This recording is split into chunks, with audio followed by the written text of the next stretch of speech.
ಭಾರತೀಯ ಕೃಷಿ ಪರಂಪರೆಯಲ್ಲಿ ದೇಶಿ ಗೋವುಗಳಿಗೆ ಅತ್ಯಂತ ಮಹತ್ವ ಸ್ಥಾನವಿದೆ. ಈ ಹಿನ್ನೆಲೆಯಲ್ಲಿ ದೇಶಿ ಗೋ ಸಾಕಣೆಯನ್ನು ಯಶಸ್ವಿಯಾಗಿ ನಡೆಸುತ್ತಿರುವ ಬಂಟ್ವಾಳ ತಾಲೂಕು ಕೇಪು ಗ್ರಾಮದ ಪ್ರವೀಣ್ ಸರಳಯ್ಯ ಅವರು ಇವತ್ತು ನಮ್ಮ ಜೊತೆಗಿದ್ದಾರೆ. ಅವರ ಅನುಭವಗಳನ್ನು ನಮ್ಮ ಜೊತೆ ಹಂಚಿಕೊಳ್ಳಲಿಕ್ಕಿದ್ದಾರೆ. ನಮಸ್ತೆ ಸರ್, ಕಾರ್ಯಕ್ರಮಕ್ಕೆ ಸ್ವಾಗತ. ನಮಸ್ತೆ. ಈಗ ಗೋವುಗಳು ಉಳಿದ್ರೆ ಕೃಷಿ ಉಳಿಯುತ್ತದೆ ಅಂತ ಒಂದು ಮಾತಿದೆ. ಈಗ ದೇಶಿ ಗೋವುಗಳನ್ನು ಸಾಕುವಂತಹ ಪ್ರೀತಿ ನಿಮಗೆ ಹೇಗೆ ಆಯಿತು? ಯಾವಾಗಿಂದ ಶುರು ಆಯಿತು? 2005ನೇ ಇಸ್ವಿಯಲ್ಲಿ ಕೃಷಿಗೆ ಬಂದೆ.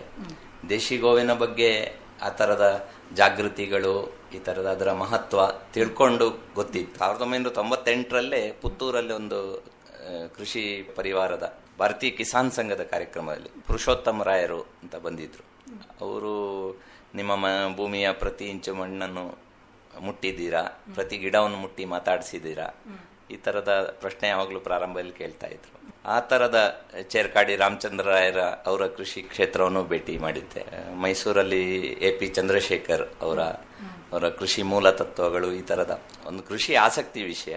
ಜೊತೆಗೆ ಈ ಥರದ ಅನೇಕ ಇದರಲ್ಲಿ ಪುಸ್ತಕದಲ್ಲಿ ಓದಿದ್ದು ಮತ್ತು ಈ ಥರದ ಕೆಲವು ಸಾಧಕರನ್ನು ಹತ್ತಿರದಿಂದ BK ದೇವರಾಯರು, ಈ ಥರದ ಇವರಿಂದ ಹೆಚ್ಚು. BK ದೇವರಾಯರು ಕೂಡ ಹೇಳಿದರು, ನಾನೊಂದು 50ಕ್ಕಿಂತ ಹೆಚ್ಚು ಗೋವುಗಳನ್ನು ನನ್ನ ಭೂಮಿಯಲ್ಲಿ ಹೂತಿದ್ದೇನೆ. ಅಂದರೆ ಒಂದೇ ಒಂದು ಗೋವನ್ನು ಮಾರಾಟ ಮಾಡಲಿಲ್ಲ. ಗೋ ಆಧಾರಿತ ಕೃಷಿ ಅಂದರೆ ಕೃಷಿಗೋಸ್ಕರ ಗೋವು, ಹಾಲು ಇದಕ್ಕೋಸ್ಕರ ಅಲ್ಲ ಅಂತ ಹೇಳುವಂಥ ಇದು ನನಗೆ ಪ್ರೇರಣೆ ಆಗಿರೋದು.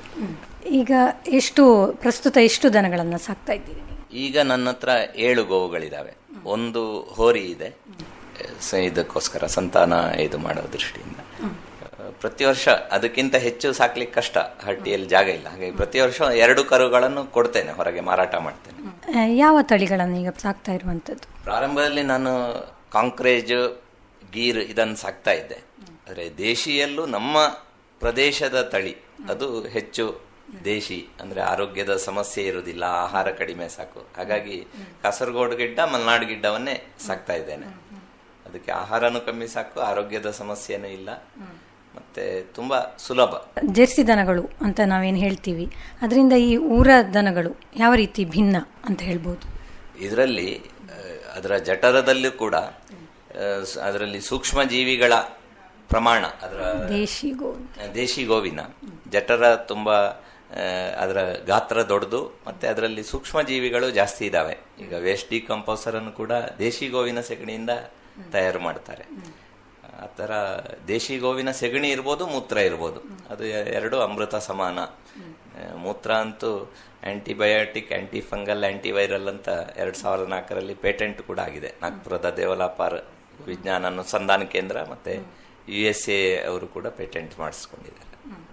ಈಗ ನೀವು ಗೋವುಗಳಿಗೆ ನೀಡುವಂಥ ಆಹಾರ ಕ್ರಮಗಳು ಹೇಗೆ? ಅಂದರೆ ಹಸಿರು ಮೇವನ್ನು ನೀವೇ ಬೆಳಿತೀರಾ? ಯಾವ ರೀತಿಯದು? ಹಸಿ ಮೇವನ್ನು ಅಂದರೆ ಹೆಚ್ಚು ಏನು ವನಸ್ಪತಿಗಳಿದ್ದಾವೆ ಅವುಗಳನ್ನೇ ತಿನ್ನುವಂಥದ್ದು. ನಾನು ಹೊರಗೆ ಬಿಡುವಂಥದ್ದು ಮಾಡ್ತೇನೆ, ಗೋವುಗಳನ್ನು ನನ್ನ ಜಮೀನಲ್ಲೇ ಬಿಡುವಂಥದ್ದು ಮಾಡ್ತೇನೆ. ಅದಕ್ಕೋಸ್ಕರ ಮೇವು ಬೆಳೆಯೋದಂದ್ರೆ ಅದಕ್ಕೋಸ್ಕರ ನೀರಾವರಿ ಇದೆಲ್ಲವೂ ಅದು ಅಷ್ಟು ಸೂಕ್ತ ಅಲ್ಲ ಅಂತ ಅದನ್ನು ಬೆಳೀತಾ ಇಲ್ಲ. ನಾನು ಹುಲ್ಲನ್ನು ಬೆಳೆಯುವಂಥದ್ದು ಮಾಡ್ತಾ ಇಲ್ಲ. ಬೈಹುಲ್ಲಿನ ಸಂಗ್ರಹ ಇಟ್ಟುಕೊಳ್ತೇನೆ. ಉಳಿದಂತೆ ಅನೇಕ ಗಿಡಗಳನ್ನು, ಅದು ತಿನ್ನುವಂಥ ಗಿಡಗಳನ್ನು ಅದಕ್ಕೆ ಮೇವಿನ ರೀತಿಯಲ್ಲಿ ಹೊರಗಡೆ ಮೇಯ್ಲಿಕ್ಕೆ ಹೋದಾಗ ಅದನ್ನೇ ತಿಂತದೆ, ಸಾತ್ವಿಕವಾದ್ದನ್ನು. ಉಳಿದಂತೆ ಹುಲ್ಲು ಕೂಡ, ತೋಟದಲ್ಲಿರುವ ಹುಲ್ಲು, ಅದರಲ್ಲಿ ವೈವಿಧ್ಯ ಇರ್ತದೆ. ಒಂದೇ ಇದು ಏಕದಳ ದ್ವಿದಳಗಳ ಇದು ಕೂಡ ಬೇಕು ಅದಕ್ಕೆ. ಅದು ಪ್ರಮಾಣಬದ್ಧವಾಗಿ ಇರ್ತದೆ. ನಮ್ಮ ಕೃಷಿ ಇದಿದ್ದಾಗ ವೈವಿಧ್ಯ ಇರ್ತದೆ, ಅದನ್ನು ತಿನ್ನುವಂಥದ್ದು, ಅದನ್ನು ಕೊಡುವಂಥದ್ದು ಇದು ಮಾಡ್ತೇನೆ. ಇದರಿಂದಾಗಿ ಹಾಲಿನ ಗುಣಮಟ್ಟ ಕೂಡ ಒಳ್ಳೆಯದಾಗುವಂಥ ಸಾಧ್ಯತೆಗಳಿರ್ತವೆ. ಅಂದರೆ ಸಹಜವಾಗಿ ಔಷಧೀಯ ಗುಣ ಹೆಚ್ಚಿರ್ತದೆ. ಹೆಚ್ಚು ವೈವಿಧ್ಯಗಳನ್ನು ತಿಂದಾಗ ಏನದು ಆಹಾರ ತಿಂತದೆ, ಅದರಿಂದ ಹಾಲಿನ ಉತ್ಪಾದನೆ ಆಗ್ತದೆ. ಮೊದಲು ಕೂಡ ಹೊರಗಡೆ ಮೇಯ್ದು ಬರುವಂಥದ್ದೇ ಸಹಜವಾಗಿ, ಪ್ರಕೃತಿಯಲ್ಲಿ ಮೇದ್ರೆ ಮಾತ್ರ ಹಾಲಿನ ಗುಣಮಟ್ಟ. ನಾವು ಈ ಥರದ ಸೈಲೇಜ್ ಇರ್ಬೋದು ಅಥವಾ ಈ ಥರದ ಹಿಂಡಿ ಇದು ಕೆಮಿಕಲ್ ಹಾಕಿರುವಂಥದ್ದು, ಈ ಥರದ್ದು ಹಾಕಿದ್ರೆ ಅದರ ಗುಣಮಟ್ಟ ಹಾಲಿನಲ್ಲೂ ಅದರ ಇದು ಬರುವಂಥದ್ದು ಬಂದೇ ಬರ್ತದೆ. ಅಂದರೆ ನೀವೀಗ ಹಿಂಡಿ ಹಾಕುವಂಥ ಕ್ರಮ ಏನೋ ಇಲ್ವಾ? ಯಾವ ರೀತಿ ಹಿಂಡಿ? ನಾನು ಬೇರೆ ಬೇರೆ ಬೂಸಗಳು, ಗೋಧಿ, ರಾಗಿ, ಜೋಳ, ತೌಡು, ಈ ಥರದ 5-6 ಬಗೆ, ಕಡಲೆ ಸಿಪ್ಪೆ, ಇದನ್ನು ಮಿಶ್ರಣ ಮಾಡಿ ಕೊಡುವಂಥದ್ದು. ಜೊತೆಗೆ ಕಡ್ಡಿ ಹಿಂಡಿಯನ್ನು ಒಂದು ಸಣ್ಣ ಪ್ರಮಾಣದಲ್ಲಿ, ಹಿಂಡಿ ಬಾರಿ ಸಣ್ಣ ಪ್ರಮಾಣ, ಅಷ್ಟು ಸಾಕಾಗುತ್ತೆ ಇದರಲ್ಲಿ. ಮತ್ತೆ ಇದು ಎಳ್ಳಿಂಡಿ ಮತ್ತೆ ತೆಂಗಿನ ಹಿಂಡಿ, ಈ ಇಷ್ಟನ್ನು 8-9 ಬಗೆಯ ಇದನ್ನು ಮಿಶ್ರಣ ಮಾಡಿ ಬೆಳಿಗ್ಗೆ ಸಂಜೆ ಸ್ವಲ್ಪ ಪ್ರಮಾಣಕ್ಕೆ ಕೊಡುವಂಥದ್ದು. ಉಳ್ಳಂತೆ ಬೈಹುಲ್ಲು, ಹುಲ್ಲು, ಈ ತರದ ಇದೆ. ಈಗ ದೇಸಿ ಗೋಗಳಿಗೆ ರೋಗ ನಿರೋಧಕ ಶಕ್ತಿ ಹೆಚ್ಚು ಅಂತ ಹೇಳ್ತಾರೆ. ಈಗ ರೋಗಗಳಿಗೆ ನಿಮ್ಮ ಜಾನುವಾರುಗಳು ತುತ್ತಾಗುವ ಸಾಧ್ಯತೆಗಳಿರ್ತೀಯ, ಯಾವ ರೀತಿ ನಿರ್ವಹಣೆ ಮಾಡ್ತೀವಿ? ಇದರಲ್ಲಿ ಹೊರಗೆ ಮೇಯ್ಲಿಕ್ಕೆ ಬಿಟ್ಟಾಗ ಒಂದು ಆರೋಗ್ಯದ ಸಮಸ್ಯೆ ತುಂಬಾ ಕಡಿಮೆ. ಆದರೆ ಇತ್ತೀಚಿನ ದಿನಗಳಲ್ಲಿ ಈ ಗಂಟು ರೋಗ, ಚರ್ಮ ಗಂಟು ರೋಗ, ಇದೊಂದು ದೊಡ್ಡ ಪ್ರಮಾಣದಲ್ಲಿ ದೇಶಿ ಗೋವುಗಳಲ್ಲೂ ಕಾಣಿಸ್ತಾ ಇದೆ. ಅಂತ ಸಂದರ್ಭದಲ್ಲೂ ಕೂಡ ನಮ್ಮ ಒಬ್ರು ನಾಟಿ ವೈದ್ಯರಿದ್ದಾರೆ, ನಂಜನಗೂಡು ಈಶ್ವರ್ ಅಂತ. ಅವ್ರ ಹತ್ರ ಕೇಳ್ಕೊಂಡು ಈ ಕಾಸರ್ಕದ ಎಲೆಯ ಹುಡಿ ಮತ್ತೆ ಸುಣ್ಣ ಇದನ್ನು ಕೊಟ್ಟದ್ರಿಂದಲೇ ಗಂಟು ರೋಗ ನಿವಾರಣೆ ಆಗ್ತದೆ, ನೀರಲ್ಲಿ ಮಿಶ್ರಣ ಮಾಡಿ ಕೊಡುವಂಥದ್ದು. ಈ ರೀತಿಯ ಒಂದು ನನ್ನ ಗೋವು ಹೊರಗೆ ಬಿಟ್ಟಿದ್ದದ್ದು ಏನು ಕೇಬಲ್ ಸುತ್ತಾಕೊಂಡು ಅದರ ಗಂಟಿಂದ ಕೆಳಗೆ ಕಾಲೆಲ್ಲ ಮೂಳೆ ಇದಾಯ್ತು. ಆ ಸಂದರ್ಭದಲ್ಲೂ ಒಬ್ರು ನಾಟಿ ವೈದ್ಯರನ್ನು ಹುಡುಕಿ ಕರ್ಕೊಂಡು ಬಂದಾಗ ತಡ ಆಗಿತ್ತು. ನನಗೆ ಮೊದಲೇ ಕರ್ಕೊಂಡು ಬಂದಿದ್ದೆ, ಪೂರ್ತಿ ಉಳಿಸ್ತಿದ್ದೆ ಅಂತ ಹೇಳಿದ್ರು. ಡಾಕ್ಟರ್ ಆದ್ರೆ ಗ್ಯಾಂಗ್ರೀನ್ ಕಟ್ ಮಾಡಬೇಕು ಅಂತ ಹೇಳುವಂಥದ್ದು. ಅವ್ರು ಮತ್ತೆ ಆ ಮೇಲ್ನ ಭಾಗ ಏನಾಗದ ರೀತಿ ಲೇಪ ಎಲ್ಲ ಕೊಟ್ರು. ಇತ್ತೀಚಿನವರೆಗೂ ಒಂದು 4 ತಿಂಗಳ ಹಿಂದಿನವರೆಗೂ ಅದು ಇತ್ತು. 3 ಕಾಲಲ್ಲೇ 2 ಕರುಗಳನ್ನು ಹಾಕಿತ್ತು. ಆಮೇಲೆ ಕರು ಹಾಕ್ಲಿಲ್ಲ. 18-20 ವರ್ಷ ಬದುಕಿತ್ತದು. ಮತ್ತೇನು ಆರೋಗ್ಯದ ಸಮಸ್ಯೆ ಅದಕ್ಕೆ ಬರಲಿಲ್ಲ. ಈ ರೀತಿ ಸಹಜವಾಗಿ ಹೊರಗೆ ಮೇಯ್ಲಿಕ್ಕೆ ಬಿಟ್ಟಾಗ, ಹೊರಗೊಂದಷ್ಟು ಜಾಗದಲ್ಲಿ ಅಡ್ಡಾಡ್ಲಿಕ್ಕೆ ಬಿಟ್ಟಾಗ ಅದರ ಆರೋಗ್ಯದ ಇದು ತುಂಬಾ ಸುಧಾರಣೆ ಆಗ್ತದೆ. ನಾನು ಉಡುಪಿಯ ನೀಲಾವರ ಗೋಶಾಲೆಗೆ ಹೋದಾಗ ಅಲ್ಲಿ ಹೇಳ್ತಾ ಇದ್ರು, ಮೊದಲಲ್ಲಿ 32 ಎಕರೆಯಲ್ಲಿ ಮೇಯ್ಲಿಕ್ಕೆ ಬಿಡ್ತಾ ಇದ್ರು. ಲಾರಿಯಲ್ಲಿ ಬಂದು ಇದಾಗಿರುವ ಅಸ್ವಸ್ಥ ಗೋವುಗಳು ಕೂಡ ಓಡಾಡ್ಲಿಕ್ಕೆ ಬಿಟ್ಟ ಮೇಲೆ ಅದರ ಆರೋಗ್ಯ ವೈದ್ಯರಿಲ್ಲದೇನೆ ಸುಧಾರಿಸ್ತಾ ಇತ್ತು. ನೀವು ಲಸಿಕೆಗಳೇನಾದ್ರೂ ನೀಡುವಂತ ಕ್ರಮ ಇದೆಯಾ? ಯಾವುದೇ ಲಸಿಕೆ ಕೊಡೋದಿಲ್ಲ. ಅಂದ್ರೆ ಈ ಇಲಾಖೆಯಿಂದ ಬಂದರೂ ಕೂಡ ನಮಗೆ ಅಗತ್ಯ ಇಲ್ಲ ಅಂತ ಹೇಳುವಂತ ಇದನ್ನೇ ತಿಳಿಸುವಂತದ್ದು ಮಾಡ್ತೇವೆ. ಈಗ ಹಾಲೆಲ್ಲ ಕರೀಲಿಕ್ಕೆ ಯಂತ್ರಗಳ ಬಳಕೆ ಏನಾದ್ರೂ ಮಾಡುವಂತದ್ದು ಇದೆಯಾ? ದೇಶಿ ದನದ ಮೊಲೆಯೂ ಸಣ್ಣದು, ಯಂತ್ರ ಕರೆಯುವಷ್ಟು ಪ್ರಮಾಣದ ನಮ್ಮ ಮನೆಯ ಬಳಕೆಗೆ ಬೇಕಾದಷ್ಟು ಇವತ್ತು ಅಭಿವೃದ್ಧಿ ಪಡಿಸಿದ್ದಾರೆ. 3 ಲೀಟರ್ ವರೆಗೆ ಕೊಡುವ ಮಲ್ನಾಡ್ ಗಿಡ್ಡನ್ನು ಅಭಿವೃದ್ಧಿ ಪಡಿಸಿದ್ದಾರೆ. ಒಳ್ಳೆ ನಂದಿಗಳನ್ನು ಆಯ್ಕೆ ಮಾಡುವ ಅಂತವರ ಸಂಖ್ಯೆನೂ ಜಾಸ್ತಿ ಆಗಿದೆ. ಹಾಗಾಗಿ ಯಂತ್ರ ಬಳಸುವುದಿಲ್ಲ. ಮತ್ತೆ ದೇಶಿ ಗೋವಿನಲ್ಲಿ 2 ಮೊಲೆಗಳನ್ನು ಕರುವಿಗೆ ಕೊಡ್ಲೇಬೇಕು. ಅದು ಕರುವಿಗೆ ಅಂತಲೇ ಇರುದು ಹಾಲು. 2 ಮೊಲೆ ಮಾತ್ರ ನಾವು ಕರೆಯುವಂಥದ್ದು ಮಾಡಬೇಕು. ಮತ್ತೆ ಅದು ಪಕ್ಕಾ ಇರ್ತದೆ. ಎಷ್ಟು ಸಮಯ ನಾವು ತಗೊಳ್ಬೇಕು ಅಂತ ಹೇಳೋದನ್ನು ಅದು ನಿಶ್ಚಯ ಮಾಡ್ತೇವೆ, ನಾವು ಮಾಡ್ಲಿಕ್ಕೆ ಆಗೋದಿಲ್ಲ. ಅಂದ್ರೆ ಈಗ ವ್ಯಾಪಾರದ ದೃಷ್ಟಿಯಿಂದ ಮಾಡೋದಾದ್ರೆ ಅದರ ಬಳಕೆಗೆಲ್ಲ ಸಾಮಾನ್ಯವಾಗಿರ್ತದೆ. ಅಂದ್ರೆ ನೀವೀಗ ನಿಮ್ಮ ಗೋ ಅಭಿವೃದ್ಧಿಯನ್ನ ಮಾಡುವಂಥದ್ದು ಕೃಷಿಗೋಸ್ಕರ ಆಗಿದೆ, ಆದ ಕಾರಣ ನೀವು ಅದನ್ನ ಬಗ್ಗೆ ಹೆಚ್ಚು ಯೋಚನೆ ಮಾಡಲಿಲ್ಲ ಅಂತ ಅಂದ್ಕೊಳ್ತೀನಿ. ಈಗ ಹಾಲಿನ ಗುಣಮಟ್ಟವನ್ನ ಯಾವ ರೀತಿ ಕಾಪಾಡಿಕೊಳ್ಳುವಂಥದ್ದು? ಕೃಷಿ ಅಂತ ಹೇಳೋದು ಆರ್ಥಿಕತೆ. ನಮ್ಮ ಭೂಮಿಯಲ್ಲಿ ನೀರು ಹಿಡಿದಿಟ್ಕೊಳ್ಳೋ ಸಾಮರ್ಥ್ಯ, ನಂತರ ಭೂಮಿಯಲ್ಲಿ ಗೊಬ್ಬರ ಹೊರಗಿನ ತರಬೇಕಾದ ಲಕ್ಷಾಂತರ ರೂಪಾಯಿ ಗೊಬ್ಬರ ಬೇಕಾಗೋದಿಲ್ಲ. ಹಾಲು ಮಾತ್ರ ಆರ್ಥಿಕತೆ ಅಂತ ಹೇಳುವ ಇದಿದೆ ಅಲ್ಲ, ಅದು ಶುದ್ಧ ತಪ್ಪು. ಅದು ನಾವು ನೀರು ಹಿಡಿದಿಟ್ಕೊಳ್ಳೋ ಸಾಮರ್ಥ್ಯ ಮಣ್ಣಿಗೆ ಜಾಸ್ತಿ ಬಂದಾಗ ಅದು ಅದರ ಸಾಮರ್ಥ್ಯ ಅಂತಲೇ ಆಗುತ್ತೆ. ಎರಡನೇದು ಹಾಲಿನ ಗುಣಮಟ್ಟ ಅಂತ ಕೇಳಿದ್ರೆ, ಹಾಲಿನ ಗುಣಮಟ್ಟ ಯಾವತ್ತು ವೈವಿಧ್ಯತೆಗಳನ್ನು ತಿಂದಾಗಲೇ, ವನಸ್ಪತಿಗಳನ್ನು ಗೋವು ತಿಂದಾಗಲೇ ಅದು ಬರುವಂಥದ್ದು. ಹಾಗಾಗಿ ನಾವು ಎಷ್ಟು ವೈವಿಧ್ಯತೆ ಕೊಡ್ತೇವೆ, ಹೊರಗೆ ಮೇಯ್ಲಿಕ್ಕೆ ಬಿಡ್ತೇವೆ, ಅದರ ಮೇಲೆ ಸೂರ್ಯನ ಬಿಸಿಲು ಅದರ ಸೂರ್ಯಕೇತು ನಾಡಿಗೆ ಬೀಳುವಂಥದ್ದು, ಇದೆಲ್ಲವೂ ಆದಾಗ ಮಾತ್ರ ಗುಣಮಟ್ಟ ಸಿಗುವಂಥದ್ದು. ಎಲ್ಲದರಲ್ಲೂ ಹಾಲಿನದ್ದಿರ್ಬೋದು, ಸೆಗಣಿ, ಮುದ್ದು, ಅದನ್ನು ನಾವು ಆ ವಾತಾವರಣ ನಿರ್ಮಾಣ ಮಾಡಿದ್ರೆ, ಸ್ಟಾಲ್ ಫೀಡಿಂಗ್ ಮಾಡಿದ್ರೆ ನಾವು ಗುಣಮಟ್ಟವನ್ನು ಇದು ಮಾಡ್ಲಿಕ್ಕೆ ಆಗೋದಿಲ್ಲ. ಈಗ ಗೋ ಉತ್ಪನ್ನಗಳ ತಯಾರಿ ಬಗ್ಗೆ ಏನಾದರೂ ನೀವು ಗಮನ ಹರಿಸಿದ್ದೀರಾ, ಅಥವಾ ಉಪ ಉತ್ಪನ್ನಗಳು ಯಾವ ರೀತಿ ನೀವು ಮಾಡ್ತಾ ಇದ್ದೀರಾ? 20 ವರ್ಷದ ಹಿಂದೆ ಕೃಷಿಗೆ ಬಂದಾಗ 1 ಲಕ್ಷ ರೂಪಾಯಿಯ ಗೊಬ್ಬರ ಹೊರಗಿನ ತರ್ತಾ ಇದ್ವಿ. ರಾಸಾಯನಿಕ ಹಾಕ್ತಿರ್ಲಿಲ್ಲ, ಆದ್ರೂ ಕುರಿ ಹಿಕ್ಕೆ ಈ ತರದ್ದು ತರ್ತಾ ಇತ್ತು. ದೇಶಿ ಗೋವು ಸಾಕ್ಲಿಕ್ಕೆ ಶುರು ಮಾಡಿದ್ಮೇಲೆ ಅದರ ಸ್ಲರಿ, ಗೋಬರ್ ಗ್ಯಾಸಿನಿಂದ ಬರುವ ಸ್ಲರಿ, ನಂತರ ಸೆಗಣಿ, ಇದನ್ನೇ ಗಿಡಗಳಿಗೆ ಹಾಕಿ, ಅಂದ್ರೆ ಹೊರಗಿಂದ 1 ಪೈಸೆಯ ಗೊಬ್ಬರ ತರ್ತಾ ಇರ್ಲಿಲ್ಲ. ಅದರ ಹಿಂಡಿ, ಈ ತರದ ಹುಲ್ಲು, ಈ ತರದ ಖರ್ಚುಗಳಿಗೆ ಅಷ್ಟೇ 1 ಲಕ್ಷ ಬೇಕಾಗ್ತಿತ್ತು. ಆದ್ರೆ ಹಾಲು ಉಚಿತವಾಗಿ ಸಿಗ್ತಾ ಇತ್ತು. ಹಾಗಾಗಿ ಗೊಬ್ಬರದ ದೃಷ್ಟಿಯಿಂದ ಸ್ವಾವಲಂಬಿ ಆದ್ದು ಮೊದಲಿನ ಸೆಗಣಿ ಮೂತ್ರವನ್ನು ನನ್ನ ಕೃಷಿ ಭೂಮಿಗೆ ಬಳಸ್ತೇನೆ ಅಂತ ಹೇಳುವಂಥದ್ದು ಭಾರಿ ಪ್ರಾಥಮಿಕ ಕೃಷಿಕನಿಗೆ. ಆಮೇಲೆ ಉಳಿದ್ರೆ ಉತ್ಪನ್ನಗಳನ್ನು ತಯಾರಿ ಮಾಡುವಂಥದ್ದು. ಆ ಥರ ಉತ್ಪನ್ನಗಳನ್ನು ಈಗ 2 ಮಾಡ್ತಾ ಇದ್ದೇನೆ. ಒಂದು ಗೋಮೂತ್ರದಿಂದ ಗೋತೀರ್ಥ ಅಂತ ಮಾಡ್ತಾ ಇದ್ದೇನೆ. ಅದನ್ನು ಕುದಿಸಿ ಒಂದು 24 ರೀತಿಯ ಬಳಕೆಗಳಿಗೆ, ಚರ್ಮದ ಸಮಸ್ಯೆಗಳ ನಿವಾರಣೆಗೆ, ಡ್ಯಾಂಡ್ರಫ್ ನಿವಾರಣೆಗೆ, ಸ್ವಚ್ಛತೆ ಮಾಡುವಂಥದ್ದಕ್ಕೆ, ಈ ನೊಣ ಸೊಳ್ಳೆಯ ಮೊಟ್ಟೆಗಳನ್ನು ಸಾಯಿಸಲಿಕ್ಕೆ ಫಿನಾಯಿಲ್ ರೀತಿ, ಡೆಟಾಲ್ ರೀತಿ, ಆಫ್ಟರ್ ಶೇವ್, ಈ ತರ ಬಳಕೆ. ಅದಲ್ಲದೆ ಗಿಡಗಳಿಗೆ ಸಿಂಪಡಣೆ ಮಾಡಲಿಕ್ಕೆ, ರೋಗ ಬಾಧೆ, ಕೀಟ ಬಾಧೆಗಳನ್ನು ನಿಯಂತ್ರಣ ಮಾಡಲಿಕ್ಕೆ, ಬಾಯಿ ಮುಕ್ಕಳಿಸ್ಲಿಕ್ಕೆ, ಈ ತರ ಎಷ್ಟು ಒಂದು ಮನೆಯಲ್ಲಿ ಇರಲೇಬೇಕಾದ ಒಂದು ಉತ್ಪನ್ನದ ರೀತಿ ಆ ಥರ ತಯಾರಿ ಮಾಡಿದ್ದೇನೆ. ಅದನ್ನು ಮಾರುಕಟ್ಟೆ ಮಾಡ್ತಾ ಇದ್ದೇನೆ. ಹಾಲಿಗಿಂತ ಹೆಚ್ಚು ಬೆಲೆ. ನನ್ನ ಗೋಮೂತ್ರ 1 ಲೀಟ್ರನ್ನು 150 ರೂಪಾಯಿಗೆ ಮಾರಾಟ ಮಾಡ್ತೇನೆ. ನನ್ನ ಮನೆಯದು ಸಾಕಾಗ್ಲಿಲ್ಲ ಅಂದರೆ ಇನ್ನು ಈ ಥರ ಯಾರು ಹೊರಗೆ ಬಿಟ್ಟು ಸಾಕ್ತಾರೆ ಅಂತ ಅಲ್ಲಿಂದ 25 ರೂಪಾಯಿ ಲೀಟ್ರಿಗೆ ಖರೀದಿ ಮಾಡಿ ಅದನ್ನು ತಯಾರಿ ಮಾಡುವಂಥದ್ದು ಮಾಡ್ತಾ ಇದ್ದೇನೆ. ಒಂದು ಮಾರುಕಟ್ಟೆ ಮಾಡ್ತಾ ಇರೋದು ಅದೊಂದು. ಇನ್ನೊಂದು ದ್ರವರೂಪಿ ಗೊಬ್ಬರ. ಗೋವು ಸಹಜವಾಗಿ ಮರಣ ಹೊಂದಿದಾಗ ದೇಶಿ ಗೋವು ಅದರ ಸಮ ಪ್ರಮಾಣ ಸೆಗಣಿ, ಗೋಮೂತ್ರ, ಮಜ್ಜಿಗೆಯನ್ನು ಹಾಕಿ ಬೆಲ್ಲ 10ನೇ ಒಂದು ಭಾಗ, ಪಪ್ಪಾಯಿ 10ನೇ ಒಂದು ಭಾಗ. ಪಪ್ಪಾಯಿ ಇಲ್ಲ ಅಂದರೆ ಯೂನಿಯನ್ಸೈಮ್ ಅಂತ ಹೇಳುವಂಥ ಒಂದು ಮಾತ್ರೆ 500 mg, ಅದನ್ನು 10 kg ಶರೀರ ತೂಕಕ್ಕೆ 1ರಂತೆ ಹಾಕಿ ಅದನ್ನು 4 ತಿಂಗಳು ಇದು ಪೂರ್ತಿ ಮುಚ್ಚಿ ಅದು ದ್ರವರೂಪಕ್ಕೆ ಬರ್ತದೆ. ಅದನ್ನು ಕೃಷಿ ಬಳಕೆಗೆ ನಾನು ಪ್ರಾರಂಭ ಮಾಡಿದೆ.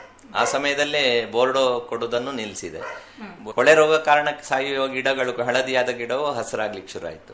ಇನ್ನೊಂದು ಮಣ್ಣಿನಲ್ಲಿ ವೈವಿಧ್ಯತೆ, ಅಂದರೆ ಮಣ್ಣಿನ ಪರೀಕ್ಷೆ ಅಂತ ಹೇಳೋದು ಅಗತ್ಯ ಇಲ್ಲ ಅಂತ ನನ್ನ ಅನಿಸಿಕೆ. ಯಾವಾಗ ಮಣ್ಣಿನಲ್ಲಿ ನಿಮಗೆ ವೈವಿಧ್ಯತೆ ಜಾಸ್ತಿ ಆಯಿತು, ಹಕ್ಕಿ ತಂದು ಹಾಕಿದ ಬೀಜವು ಅದರಲ್ಲಿ ಹುಡ್ತದೆ ಅಂದರೆ ಮಣ್ಣು ಅಲ್ಲಿ ಸಾಯಿಲ್ ಕಾರ್ಬನ್ ಹೆಚ್ಚಾಗಿದೆ, ಮಣ್ಣಿನ ಸತ್ವ ಜಾಸ್ತಿ ಆಗಿದೆ ಅಂತ ಅರ್ಥ. ವೈವಿಧ್ಯತೆ ಜಾಸ್ತಿ ಆಯಿತು. ಒಂದು ಚದರ ಅಡಿ ನಾವು ನೋಡಿದರೆ ಒಂದೆಲಗ ಇರ್ಬೋದು, ನೆಲನೆಲ್ಲಿ ಇರ್ಬೋದು, ಈ ಥರದ ವೈವಿಧ್ಯಗಳು, ಹುಲ್ಲು ಬೇರೆ ಬೇರೆ ಮಣ್ಣಿನಲ್ಲಿ ಕಾಣಿಸ್ಕೊಳ್ಳಿಕ್ಕೆ ಶುರು ಆಯಿತು. ಈ ಥರ ಒಂದು ಗುಣಮಟ್ಟದ ಮಣ್ಣು ಪಡ್ಕೊಳ್ಳುವಂಥದ್ದು ಕೃಷಿ. ಆಮೇಲಿಂದು ಮಣ್ಣು ಚೆನ್ನಾಗಾದರೆ ನೀರಿನ ಪ್ರಮಾಣನೂ ಕಮ್ಮಿ ಸಾಕಾಗ್ತದೆ. ಈ ಥರ ನನಗೆ ಅಂತ ಪ್ರಾರಂಭ ಮಾಡಿದೆ. ಈಗ ತುಂಬ ಜನ ಕೇಳಲಿಕ್ಕೆ ಶುರು ಮಾಡಿದ್ದಾರೆ. ಅದನ್ನು ಮಾರುಕಟ್ಟೆ ಮಾಡ್ತಾ ಇದ್ದೇನೆ. ಗೋನಂದ ಜಲ ಮತ್ತು ಗೋತೀರ್ಥ ಇದೆ. ಗೋನಂದ ಜಲ ಅಂದರೆ ನೀವು ಅದನ್ನು ಯಾವ ರೀತಿ ಕಾಪಿಡುವಂಥದ್ದು? ಅಂದರೆ ಈಗ ಯಾರಿಗಾದರೂ ಬೇಕಾದರೆ ಅಂದರೆ ನೀವು ಅದನ್ನು ಹೇಗೆ ಇಟ್ಕೊಳ್ಳುವಂಥದ್ದು? ಅದನ್ನು ಬ್ಯಾರಲಲ್ಲೇ ಹಾಕಿ 1000 ಲೀಟರ್ನ ಡ್ರಮ್ಮು ಮತ್ತು 200 ಲೀಟರ್ನ ಬ್ಯಾರಲಲ್ಲೇ ಹಾಕಿ ನಂತರ 20, 10, 5 ಲೀಟ್ರ್ 1 ಲೀಟರ್ನ ಕ್ಯಾನ್ಗಳಿಗೆ ತುಂಬಿಸಿ ಅದನ್ನು ತೆಗೆದಿಡುವಂಥದ್ದು ಮಾಡ್ತೇನೆ. ಯಾರು ಬೇಕು ಅಂತ ಕೇಳ್ತಾರೆ ಆಗ ಅವರಿಗೆ ಕಳಿಸಿ ಕೊಡುವಂಥದ್ದು. ಅದಕ್ಕೆ ಯಾವುದೇ ಎಕ್ಸ್ಪೈರಿ ಡೇಟ್ ಇಲ್ಲ, ಯಾವತ್ತೂ ಬಳಸ್ಬೋದು. ಅದು ಎಷ್ಟು ಹಳ್ತಾದ್ರೂ ಅದನ್ನು ಬಳಸ್ಬೋದು. ಅದು ಸೂಕ್ಷ್ಮ ಜೀವಿಗಳಿಗೆ ಆಹಾರ. ಜೀವಿಗಳು ಇಲ್ಲ, ಜೀವಿಗಳು ಸಣ್ಣ ಪ್ರಮಾಣದಲ್ಲಿ ಇರ್ಬೋದು, ಆದರೆ ಅದಕ್ಕೆ ಆಹಾರ ಆಗಿರೋದ್ರಿಂದ ಸೂಕ್ಷ್ಮ ಜೀವಿಗಳ ಸಂಖ್ಯೆ ಜಾಸ್ತಿ ಆಗ್ತದೆ. ಈಗ ಒಂದು ದನ ಮರಣ ಹೊಂದಿದ್ರೆ ಅದರಿಂದ ನೀವು ಎಷ್ಟು ಈ ಗೋನಂದ ಜಲ ಎಷ್ಟು ಪ್ರಮಾಣದಲ್ಲಿ ನಿಮಗೆ ತೆಗಿಲಿಕ್ಕಾಗ್ತದೆ? ಒಂದು ಸಣ್ಣ ಕರು ಮರಣ ಹೊಂದಿದಾಗ ಪ್ರಾರಂಭ ಮಾಡಿದೆ. ಆಗ ಒಂದು 150 ಲೀಟರ್ನಷ್ಟು, ಅಂದರೆ ನಮಗೆ 4 ಪಟ್ಟು ಇದೇ ಆಗ್ತದೆ. ಅದರ ಶರೀರ, ಸೆಗಣಿ, ಮೂತ್ರ, ಮಜ್ಜಿಗೆ ಅಂದಾಗ 250 kg ಇದ್ರೆ 1000 ಲೀಟರ್ ವರೆಗೆ. ಇನ್ನು 300 kg ಇದೆ ಅಂದ್ರೆ 1500 ಲೀಟರ್. ಈಗ ಗೋನಂದ ಜಲದ ಜೊತೆಗೆ ಅದಕ್ಕೆ ಕರು ಹಾಕಿದಾಗ ಬರುವಂತಹ ಹಾಸು, ಅದರ ನೀರು, ಇದನ್ನು ಸಂಗ್ರಹ ಮಾಡಿ ಕರು ಹಾಕಿದಾಗ ಶುದ್ಧ ಆಗೋವರೆಗಿನ ಪ್ರೋಟೀನ್ ಯುಕ್ತ ಹಾಲಿದೆ, ಅದನ್ನು ಒಂದು ಡ್ರಮ್ ಅಲ್ಲಿ ಪ್ರತ್ಯೇಕ ಸಂಗ್ರಹ ಮಾಡಿ ಅದನ್ನು 25% ಇದಕ್ಕೆ ಮಿಶ್ರಣ ಮಾಡುದು. ಜೊತೆಗೆ ಅಗ್ನಿಹೋತ್ರ ದಿನ ಮನೆಯಲ್ಲಿ ಮಾಡಿದೆ. ಅದರ ಭಸ್ಮ ಏನಿದೆ ಅದನ್ನು 100 ಲೀಟ್ರಿಗೆ 100 ಗ್ರಾಮ್ ರೀತಿ ಆ ಥರ ಅದನ್ನು ಹಾಕಿ ದಿವ್ಯ ಗೋನಂದ ಜಲ ಅಂತ ತಯಾರು ಮಾಡ್ತಾ ಇದ್ದೇನೆ. ಪರಿಣಾಮ ಸ್ವಲ್ಪ ಹೆಚ್ಚು ಇದೆ ಅಂತ ಇದು ಕಾಣಿಸ್ತಾ ಇದೆ. ಇದನ್ನು ಮಾಡುವ ವಿಧಾನ ಯಾವ ರೀತಿ? ಅದರ ಪ್ರಾರಂಭದ ಹಂತಗಳು? ಪ್ರಾರಂಭದಲ್ಲಿ ಅದೇ 200 ಲೀಟರ್ ಬ್ಯಾರಲಲ್ಲಿ ಕರು ಒಂದು ಮರಣ ಹೊಂದಿದಾಗ ಪ್ರಾರಂಭ ಮಾಡಿದೆ. ಆಮೇಲೆ ನಮ್ಮ ಹಳೆಯ ಒಂದು ಗೋಬರ್ ಗ್ಯಾಸ್ ಅಂದರೆ ಡ್ರಮ್, ಬಾವಿಯ ರೀತಿ 2 ಕಂಪಾರ್ಟ್ಮೆಂಟ್ ಇರುವಂತ ಬಾವಿ ಇತ್ತು. ಅದು ಡ್ರಮ್ ಕೆಟ್ಟಿತ್ತು, ಅದನ್ನು ತೆಗ್ದಿತ್ತು. ಅದರಲ್ಲಿ 2 ಕಡೆ 2 ಗೋವುಗಳನ್ನು ಹಾಕಿ ಮಾಡಿದೆ. ಅದನ್ನು ಎತ್ತುವಂಥದ್ದು ದೊಡ್ಡ ಒಂದು ಸವಾಲ್ನ ಇದು. ಹಾಗಾಗಿ ಆಗ ದೊಡ್ಡ ಗೀರದನ ಎಲ್ಲ ಇತ್ತು, ದೊಡ್ಡದು ಬೇಕಾಗಿತ್ತು. ಆದ್ರೆ ಈಗ ಪೂರ್ತಿ ತೆರೆದ ಬಾಯಿ ಇರುವಂತ 1000 ಲೀಟರ್ನ ಇದು ಮಲೆನಾಡು ಗಿಡ್ಡಕ್ಕೆ 1000 ಲೀಟರ್ನ ಡ್ರಮ್ಮು ಸಾಕಾಗ್ತದೆ. ಅದನ್ನು ಅಡ್ಡ ಹಾಕಿ ಅದರಲ್ಲಿ ಮರಣ ಹೊಂದಿದ ಗೋವನ್ನು ಮಲಗಿಸಿ ನೇರ ಮಾಡಿ ಸಮ ಪ್ರಮಾಣ ಸೆಗಣಿ, ಮೂತ್ರ, ಮಜ್ಜಿಗೆ ಇದನ್ನು ಹಾಕಿ ಪೂರ್ತಿ ಬೆಲ್ಲ, ಪಪ್ಪಾಯಿ ಇದನ್ನು ಹಾಕಿ ಪೂರ್ತಿ ಮುಚ್ಚಳವನ್ನು ಮುಚ್ಚಿ ಮೇಲಿಂದ ಈ ತರ ಸಿಲ್ಪಾಲಿನ್ ಅಥವಾ ಜಿನೆಗರ್ ಶೀಟ್ ಹಾಕಿ ಪೂರ್ತಿ ಕಟ್ಟಿ ಬಿಟ್ರೆ ಅದು ಯಾವುದೇ ವಾಸನೆಯೂ ಬರುವುದಿಲ್ಲ. ನಮ್ಮ ಹಟ್ಟಿಯ ಪಕ್ಕದಲ್ಲೇ ಅದನ್ನು ಮಾಡ್ತೇವೆ. ಜೀವಾಮೃತದಷ್ಟು ವಾಸನೆ ಇಲ್ಲ ಅದು ತಯಾರಾದ್ಮೇಲೆ. ಅಷ್ಟು ಇದರಲ್ಲಿ ಅದು ದ್ರವ ರೂಪಕ್ಕೆ ಬರ್ತದೆ. ಎಷ್ಟು ಸಮಯ ತಗೊಳ್ತದೆ? 4 ತಿಂಗಳು ಬೇಕು ಅದು ದ್ರವ ರೂಪಕ್ಕೆ ಬರಲಿಕ್ಕೆ. 4 ತಿಂಗಳು ಪೂರ್ತಿ ಮುಚ್ಚಿ ನಂತರ ತೆಗೆಯುವಂಥದ್ದು ಮಾಡಬೇಕು. ನೀವು ಒಮ್ಮೆ ಮುಚ್ಚಿದ್ರೆ ಮತ್ತೆ ಅದು 4 ತಿಂಗಳು ಕಳೆದೇ ತೆರೆಯುವಂಥದ್ದು? ಹೌದು, 4 ತಿಂಗಳು ಪೂರ್ತಿ ಆದ್ಮೇಲೆ ತೆರೆಯುವಂಥದ್ದು. ಆಮೇಲೆ ಅದಕ್ಕೆ ನೀರಿನ ಪ್ರಮಾಣ ಸೇರಿಸಿ ಹಾಕುವಂಥದ್ದು ಗಿಡಗಳಿಗೆ? ಅದು 1 ಎಕರೆಗೆ 5 ಲೀಟ್ರು ಅಂತ ಅದರ ಪ್ರಮಾಣ. ವರ್ಷದಲ್ಲಿ 3 ಸಾರಿ ಹಾಕಬೇಕು ಅಂತ ಹೇಳುವಂಥದ್ದು. ಹಾಗೆ 2 ರೀತಿಯೆಲ್ಲ ಹಾಕ್ಬೋದು. ಬುಡದಲ್ಲಿ ತೇವಾಂಶ ಇದೆ, ನೇರ ಬಿಸಿಲು ಬೀಳೋದಿಲ್ಲ ಅಂತ ಭೂಮಿ ಆದ್ರೆ ನೇರ ಒಂದೊಂದು ಬುಡಕ್ಕೆ, ಈಗ ಒಂದು ಅಡಿಕೆ ಅಂತಂದ್ರೆ 500 ಗಿಡ ಅಂತ ಇಟ್ಕೊಂಡ್ರೆ ಎಕರೆಗೆ ಒಂದೊಂದು ಬುಡಕ್ಕೆ 10 ml ಹಾಗೆ ಹಾಕ್ಬೋದು. ಆ ತರ ನೆರಳಿರುವಂತಹ ಜಾಗಕ್ಕೆ ಜೀವಿಗಳು ಬಂದು ತಿಂದು ಹೋಗ್ತವೆ. ಅಂದ್ರೆ ಅದು ಉಳ್ದ ಗೊಬ್ಬರದ ರೀತಿ ಅಲ್ಲದೇ ಇರುವ ಕಾರಣ. ಇಲ್ಲ ಅಂದ್ರೆ ಒಂದು 100 ಲೀಟರ್ ಬ್ಯಾರಲ್ಲಿಗೆ 2 ಲೀಟರ್ ಹಾಕಿದ್ರೆ ಒಂದೊಂದು ಬುಡಕ್ಕೆ ಅರ್ಧ ಲೀಟರ್ನಾಗೆ ಎರಿಬಹುದು. 100 ಲೀಟರ್ಗೆ 1 ಲೀಟರ್ ಹಾಕಿದ್ರೆ 1 ಲೀಟರ್ನಾಗೆ ಎರಿಬಹುದು. ಈಗ ನಿಮ್ಮ ಗೋ ಸಾಕಣೆಯಲ್ಲಿ ನೀವು ಸವಾಲುಗಳನ್ನು ಎದುರಿಸುವಂತಹ ಪರಿಸ್ಥಿತಿಗಳು ಬಂದಿದೆಯಾ? ಯಾವ ರೀತಿ ಅದು? ಅಂದ್ರೆ ಗೋವು ಅಂದ್ರೆ ನಿಜವಾಗಿ ಉಳಿದ ಜೀವಿಗಳ ರೀತಿಯೇ ಮುಕ್ತವಾಗಿ ಓಡಾಡಿ ಎಲ್ಲಾ ಭೂಮಿಯನ್ನು ಫಲವತ್ತು ಮಾಡೋದು. ವಿಜ್ಞಾನಿಗಳು ಹೇಳೋ ಪ್ರಕಾರ 1 kg ಸೆಗಣಿ ಬಿದ್ದರೆ 7 ರಿಂದ 9 ಲೀಟರ್ ನೀರು ಹಿಡ್ಕೊಳ್ಳೋ ರೀತಿ ಬ್ರೆಡ್ಡಿನ ರೀತಿ ಮಣ್ಣಾಗ್ತದೆ. ಆ ಥರ ಓಡಾಡಿದ್ರಿಂದ ಭೂಮಿಯ ನೀರಿನ ಹಿಡಿದಿಟ್ಟುಕೊಳ್ಳೋ ಸಾಮರ್ಥ್ಯನೂ ಜಾಸ್ತಿ ಆಗ್ತದೆ. ಆದರೆ ಇವತ್ತು ನಮ್ಮ ಅನೇಕ ಈ ದಕ್ಷಿಣ ಕನ್ನಡದಲ್ಲಿ ಸವಾಲು ಏನಂದ್ರೆ ಅದು ಹೊರಗಡೆ ಹೋಗ್ತದೆ. ಗೋ ಸಹಜವಾಗಿ ಬೇಲಿ, ಎಂತ ಬೇಲಿ ಹಾಕಿದ್ರು ಹೊರಗಡೆ ಹೋಗ್ತದೆ. ತಕ್ಷಣ ಅದನ್ನು ಎದುರಿಸ್ಬೇಕಾಗ್ತದೆ. ಹಾಗಾಗಿ ನಾವು ನಮ್ಮ ಭೂಮಿಯಲ್ಲೇ ಎಷ್ಟು ಬೇಲಿ ಹಾಕೊಂಡು ಅದು ಹೊರಗೆ ಹೋಗದ ರೀತಿಯ ಬಿಗಿಯಾದ ಬೇಲಿ ಹಾಕೊಂಡೇ ಮಾಡಬೇಕು. ಹೊರಗೆ ಹೋದ ತಕ್ಷಣ ನಾವು ಅಪರಾಧಿಗಳು ಅಂತ ಹೇಳುವಂಥದ್ದು. ಅಂದ್ರೆ ಎಲ್ಲಾ ಕಡೆ ಓಡಾಡ್ತಾ ಇದ್ದದ್ದನ್ನು ಅದನ್ನು ಸೀಮಿತ ಜೈಲಿನ ಒಳಗೆ ಸೇರಿಸಿದ್ದೇವೆ. ಇದು ಗೋ ಸಾಕುವವರಿಗೆ ಇರುವಂತ ಒಂದು ಸವಾಲು. ಇನ್ನೊಂದು, ಪ್ರತಿ ವರ್ಷ 2 ಪಟ್ಟು ಆಗ್ತದೆ. ಗೋವು ಪ್ರತಿ ವರ್ಷ 1 ಕರು ಹಾಕ್ತದೆ. ನಮ್ಮಲ್ಲೇ ಒಂದು ನಂದಿ ಇದೆ ಅಂದ್ರೆ ಅದು ಸಹಜ, ಇದು ನಡ್ಕೊಂಡು 2 ಪಟ್ಟು ಆಗ್ತದೆ. ನಮ್ಮಲ್ಲಿರುವ ಏನು ಜಾಗ, ಅದಕ್ಕೆ ಕಟ್ಟುವಂತ ಜಾಗ ಇದು ಸಾಕಾಗೋದಿಲ್ಲ. ಹಾಗಾಗಿ ಅದನ್ನು ನಾವು ಬೇರೆಯವರಿಗೆ ಕೊಡಬೇಕಾಗ್ತದೆ. ಅಂತ ಸಂದರ್ಭದಲ್ಲಿ ಗೋಶಾಲೆಗಳು ಅಂದ್ರೆ ಯಾವತ್ತೂ ಪರಿಹಾರ ಅಲ್ಲ. ಅಲ್ಲಿ ಇದ್ದ ಸಂಖ್ಯೆ ಅಷ್ಟೇ ಇರ್ತದೆ. ಒಂದು ಗೋಶಾಲೆಯಲ್ಲಿ 1,000 ಇದೆ ಅಂದ್ರೆ 10 ವರ್ಷ ಹೋದ್ರೂ 1,000ನೇ ಇರ್ತದೆ. ಯಾಕಂದ್ರೆ ಅಲ್ಲಿಯ ನೋಡಿಕೊಳ್ಳೋದು ಅದು ಸಾಧ್ಯ ಇರುವಂತದ್ದಲ್ಲ. ರೈತನ ಭೂಮಿಯಲ್ಲಿ ಅದು ಇರಬೇಕು. ರೈತ ಪ್ರೀತಿಯಿಂದ ಸಾಕುವಾಗ ಆಗ್ಬೇಕು. ಮುಕ್ತವಾಗಿ ಕಾನೂನಲ್ಲಿ ಇದೆ, ಒಂದು 100 ಗೋವನ್ನು ತೋರಿಸಿದ್ರೆ ಗೋಮಾಳವನ್ನು ಹುಡುಕಿ ಕೊಡಬೇಕು ಅಂತ ಹೇಳುವಂತ. ಆದ್ರೆ ಎಲ್ಲೂ ಅದು ಇದಿಲ್ಲ, ಗೋಮಾಳಗಳೇ ಇಲ್ಲ ಅಂತ ಹೇಳುವಂಥದ್ದು ಸವಾಲು, ದೊಡ್ಡ ಸವಾಲು ಇರುವಂತದ್ದು ಗೋ ಇದರಲ್ಲಿ. ಇನ್ನೊಂದು, ಶ್ರಮ ಪಡುವಂತ ಮಾನಸಿಕತೆ ಕಡಿಮೆ ಇದೆ. ಗೋವು ಅಂದ್ರೆ ಅವನು ದಿನದಲ್ಲಿ 6 ಸಲ ಅದಕ್ಕೆ ಆಹಾರ ಹಾಕ್ಬೇಕು, 12 ಸಲ ಸೆಗಣಿ ಬಾಚುವಂಥದ್ದು ಮಾಡ್ಬೇಕು. ಎಲ್ಲಿಗೂ ಹೋಗ್ಲಿಕ್ಕೆ ಆಗೋದಿಲ್ಲ, ತಿರುಗಾಡ್ಲಿಕ್ಕೆ ಆಗೋದಿಲ್ಲ, ಈ ತರದ್ದು ಇರ್ತದೆ. ಅದಕ್ಕೂ ನಾವೇ ವ್ಯವಸ್ಥೆ ಮಾಡ್ಕೊಂಡ್ರೆ ಮಾಡ್ಬೋದು. ಮಲೆನಾಡು ಗಿಡ್ಡದಂಥದ್ದಕ್ಕೆ ಸ್ವಲ್ಪ ಬೈಯುಲ್ ಹಾಕಿ ಒಂದಿನ ಬಾರದಿದ್ರು ಕರುವನ್ನ ಅದ್ರ ಹತ್ರನೇ, ನಮಗೆ ಕರುವನ್ನ ಕಟ್ಟಿ ಬಿಟ್ರೆ ಹಾಲು ಕರೆಯುವ ಒತ್ತಡ ಇರುವುದಿಲ್ಲ. ಆತರ ನಾವು ಹೊರಗೆ ಹೋಗ್ಲೇಬೇಕು ಅಂತಾದಾಗ ನಾನೀಗ ಅಂಗಳದಲ್ಲೇ ಒಂದು ಬೇಲಿ ಹಾಕಿ ಪ್ರತಿದಿನ ಬೆಳಿಗ್ಗೆ ಹಾಲು ಕರೆದಾದ್ಮೇಲೆ 1-2 ಗಂಟೆ, ಸಂಜೆ ಹಾಲು ಕರೆದ ಮೇಲೆ 2 ಗಂಟೆ ಅಲ್ಲೇ ಒಂದು 200 ಲೀಟರ್ ಬ್ಯಾರಲ್ ಅನ್ನು ಅಡ್ಡಕ್ಕೆ ಕತ್ತರಿಸಿ ಅದರಲ್ಲಿ ಬೈಯುಲ್ಲು ಮತ್ತೆ ಅಕ್ಕಚ್ಚು ಈ ತರದ್ದನ್ನು ನೀರನ್ನು ಹಾಕಿ ಅಲ್ಲೇ ಮೇಲಿಕ್ಕೆ ಬಿಡುವಂಥದ್ದು. ಹುಲ್ಲನ್ನು ಅಲ್ಲಿ ತಂದು ಹಾಕುದು. ಆಗ ಮುಕ್ತವಾಗಿ ಓಡಾಡ್ತಾ ಇರ್ತವೆ, ಖುಷಿಯಾಗಿರ್ತದೆ, ಬಿಸಿಲು ಬೀಳ್ತದೆ ಅದಕ್ಕೆ. ಈ ತರ ತುಂಬಾ ಕೆಲಸಗಳು. ನಾವು ಹಟ್ಟಿಯನ್ನು ಸ್ವಚ್ಛತೆ ಮಾಡ್ಲಿಕ್ಕೂ ಸುಲಭ ಆಗ್ತದೆ. ಇನ್ನೊಂದು, ಹಟ್ಟಿಯನ್ನು ತೊಳೆಯುವುದು ಅಂತ ಹೇಳುದು HF ಜರ್ಸಿ ಬಂದ ಮೇಲೆ ಬಂದಿರುವಂಥದ್ದು. ಇವತ್ತು ಅದನ್ನು ಮುಂದುವರಿಸಿದ್ದೇವೆ ನಾವು ಪ್ರೆಷರ್ ವಾಶ್ ಅಲ್ಲಿ. ನಿಜವಾಗಿ ದೇಶಿ ದನ ಅದರ ಮೈ ಮೇಲೆ ಯಾವುದೇ ಕೊಳೆ ಮಾಡ್ಕೊಳ್ಳೋದಿಲ್ಲ. ನಂತರ ಸೆಗಣಿಯನ್ನು ಬಾಚಿದ್ರೆ ಹಟ್ಟಿಯಲ್ಲಿ ಮತ್ತೇನು ಸ್ವಚ್ಛ ಮಾಡುವಂಥದ್ದು. ಹಾಗೆಯೂ ನೀರು ಸೆಗಣಿ ಹಾಕಿದೆ ಅಂದ್ರೆ ಅದನ್ನು ತೆಗೆದು ಗೋಮೂತ್ರವನ್ನೇ ಸಿಂಪಡಿಸಿ ನಾವು ಇದು ಮಾಡಿದ್ರೆ, ಒಂದು ವಿಡಿಯೋ ಉತ್ತರ ಭಾರತದ ನೋಡಿದೆ, ಹಟ್ಟಿಯನ್ನು ತೊಳಿಬಾರದು ಅಂತ. ಏನು ಕಾರಣ ಅಂದ್ರೆ ನೀರು ಬಿದ್ದ ತಕ್ಷಣ ಅಲ್ಲಿ ಸೊಳ್ಳೆಗಳು, ನೊಣಗಳು ಇದು ಮೊಟ್ಟೆ ಇಡ್ತವೆ. ನೀರು ಬೀಳದೆ ಗೋಮೂತ್ರವೇ ಇದೆ ಅಂದ್ರೆ ಅದರ ಖಾರಕ್ಕೆ ಯಾವುದೇ ಮೊಟ್ಟೆ ಬದುಕುವುದಿಲ್ಲ. ಹಾಗಾಗಿ ಹಟ್ಟಿಯಲ್ಲಿ ಸೊಳ್ಳೆ, ನೊಣ ಕಮ್ಮಿ ಆಗ್ಬೇಕು ಅಂತಾದ್ರೆ ನೀರು ಹಾಕಿ ತೊಳೆಯುವಂಥದ್ದು ನಿಲ್ಲಿಸ್ಬೇಕು. ನಾನೀಗ ಆ ಪ್ರಯೋಗ ಮಾಡ್ತಾ ಇದ್ದೇನೆ, ಅನೇಕರಿಗೆ ಹೇಳಿದವರು ಅದು ಚೆನ್ನಾಗಿ ಆಗ್ತಾ ಇದೆ. ಸುಮ್ಮನೆ ನೀರು ಪೋಲಾಗ್ತದೆ, ನಂತರ ಅಗತ್ಯವೂ ಇಲ್ಲ. ದೇಶಿ ದನದ ಹಟ್ಟಿ ಕೆಲಸವೂ ತುಂಬಾ ಕಮ್ಮಿ ಆಗ್ತದೆ. ಹೀಗೆ ಹೊರಗೆ ಅಲ್ಲೇ ಅಂಗಳದಲ್ಲಿ ಒಂದು ಹಟ್ಟಿಯ ಹೊರಗೆ ಜಾಗಕ್ಕೆ ಹೋಗೋದ್ರಿಂದ ಅದು ಹೋದಾಗ ಇಲ್ಲಿ ಸ್ವಚ್ಛತೆಯೂ ಸುಲಭ ಆಗ್ತದೆ. ಅದು ಇದ್ದಾಗ ಸ್ವಚ್ಛತೆ ಮಾಡೋದು ಮತ್ತೆ ಹೊರಗೆ ಹೋದಾಗ ಸ್ವಚ್ಛತೆ ಮಾಡೋದು, ಇದಕ್ಕೆ ವ್ಯತ್ಯಾಸ. ನಿಮ್ಮ ಈ ಕೆಲಸ ಕಾರ್ಯಗಳಿಗೆ ಸಹಾಯಕರನ್ನ ಇಟ್ಕೊಂಡು ಮಾಡ್ತೀರಾ ಅಲ್ಲ ನೀವೇ ಮಾಡ್ತೀರಾ? ನಮ್ಮಲ್ಲಿ ತೋಟದ ಹುಲ್ಲು ತೆಗಿಲಿಕ್ಕೆ ಒಬ್ರು ಮಹಿಳೆ ಆ ತರ ವಾರದಲ್ಲಿ 2 ದಿನ 3 ದಿನ ಈ ತರ ಬರ್ತಾರೆ ಅಗತ್ಯಕ್ಕೆ ತಕ್ಕಂತೆ. ನಿತ್ಯ ಯಾರು ಕಾರ್ಮಿಕರು ಅಂತ ಹೇಳುವಂಥದ್ದು ಇಲ್ಲ, ನಾವೇ ಕೆಲಸ ಮಾಡ್ತೇವೆ ಮನೆಯಲ್ಲಿ. ಹಟ್ಟಿ ತೊಳೆಯುವಂಥದ್ದು ಇರ್ಬೋದು, ಹುಲ್ಲು ಹಾಕುವಂಥದ್ದು, ಹೊರಗೆ ಬಿಡುವಂಥದ್ದು, ಕಟ್ಟುವಂಥದ್ದು ಎಲ್ಲವೂ. ಹಾಗೆ ಕನಿಷ್ಠ ಕಾರ್ಮಿಕರ ಇದರಲ್ಲಿ ನಾವೇ ಕೆಲಸ ಮಾಡೋದ್ರಿಂದ ಕಾರ್ಮಿಕರ ಅವಲಂಬನೆ ಕಡಿಮೆ. ನಮ್ಮ ಕೇಳುಗರಿಗೆ ನಿಮ್ಮಿಂದ ಹೆಚ್ಚಿನ ಮಾಹಿತಿ ಬೇಕಾದಲ್ಲಿ ನಿಮ್ಮ ಫೋನ್ ನಂಬರನ್ನು ಕೊಡಬಹುದು. ಆ ತರದ ಪ್ರಶಿಕ್ಷಣಗಳನ್ನು ನಡೆಸ್ತೇವೆ ನಾವು ಅನೇಕ ಗೋಶಾಲೆಗಳಲ್ಲಿ. ಇದರಲ್ಲಿ ಒಂದು 250ಕ್ಕಿಂತ ಹೆಚ್ಚು ಉತ್ಪನ್ನಗಳನ್ನು ತಯಾರು ಮಾಡಬಹುದು. ನಂತರ ಈಗ ಆ ರೀತಿಯ ಉತ್ಪನ್ನಗಳು ಮುಂದಿನ ದಿನಗಳಲ್ಲಿ ಗುಣಮಟ್ಟವೂ ಇರಬೇಕಾಗ್ತದೆ ಉತ್ಪನ್ನದ್ದು. ಹಾಗಾಗಿ ಒಂದು ಯೋಚನೆ, ಇವತ್ತು ಮಾರುಕಟ್ಟೆ ಹೆಚ್ಚಾಗ್ತಾ ಇರುವಾಗ ಅನುಭವಕ್ಕೆ ಬಂದಿರೋದಂದ್ರೆ ಅದರ ಗುಣಮಟ್ಟನೂ ಉಳಿಬೇಕು ಅಂತ ಹೇಳೋ ದೃಷ್ಟಿಯಿಂದ ಯಾರು ಅದನ್ನು ಚೆನ್ನಾಗಿ ತಯಾರು ಮಾಡ್ತಾರೆ ಅಂಥವರು ತಯಾರು ಮಾಡಿ ಉಳಿದ ಕಡೆಗಳಿಂದ ಗೋಮೂತ್ರವನ್ನು ಈ ರೀತಿ ಏನು ಈಗ ಹಾಲು ಹೇಗೆ ಸಂಗ್ರಹ ಮಾಡ್ತಾರೆ ಡಿಪೋದಲ್ಲಿ, ಆ ರೀತಿ ಗೋಮೂತ್ರ ಇರ್ಬೋದು, ಸೆಗಣಿ ಇರ್ಬೋದು, ಇದನ್ನು ಸಂಗ್ರಹ ಮಾಡಿ ಗುಣಮಟ್ಟದ ಉತ್ಪನ್ನ, ಈಗ ಸ್ವರ್ಗಸಾರ ಅಂತ ಸೆಗಣಿಯಿಂದ ಮಾಡ್ತಾ ಇದ್ದಾರೆ. ಆ ಥರದ ಎರೆಗೊಬ್ಬರಗಳನ್ನು ಅನೇಕರು ಮಾಡ್ತಾರೆ. ಯಾರೋ ದನ ಸಾಕೋದು ಪೂರ್ಣಾವಧಿ ಕೆಲಸ, ಮತ್ತು ಪುನಃ ಉತ್ಪನ್ನ ಮಾಡೋದು ಇನ್ನೊಂದು ಪೂರ್ಣಾವಧಿ ಕೆಲಸ, ಮಾರ್ಕೆಟಿಂಗ್ ಮಾಡೋದು ಇನ್ನೊಂದು ಪೂರ್ಣಾವಧಿ ಕೆಲಸ. ಅದನ್ನು ಬೇರೆ ಬೇರೆ ಎಕ್ಸ್ಪರ್ಟ್ಗಳು ಮಾಡಿದಾಗ ಹೆಚ್ಚು ಪರಿಣಾಮಕಾರಿ ಆಗ್ತದೆ, ಗುಣಮಟ್ಟನೂ ಸಿಗುವಂಥದ್ದಾಗ್ತದೆ. ದನ ಸಾಕೋ ಜೊತೆಗೂ ಮಾಡಬಾರ್ದು ಅಂತಿಲ್ಲ. ಅವರವರ ಇದನ್ನು ಭಸ್ಮ ಮಾಡೋದು ಅಥವಾ ದಂತ ಮಂಜನ್ ಮಾಡೋದು, ಬೆರಣಿ ಮಾಡೋದು, ಇದನ್ನು ಅವರವರ ಮನೆಯ ಗೋವಿಂದ ಮಾಡಬಹುದು. ಆದರೆ ಗುಣಮಟ್ಟ ಮತ್ತೆ ಇದರ ದೃಷ್ಟಿಯಿಂದ ಪ್ರಶಿಕ್ಷಣನೂ ಕೊಡ್ತೇವೆ, ಯಾರು ತಯಾರಿ ಮಾಡ್ಬೋದು.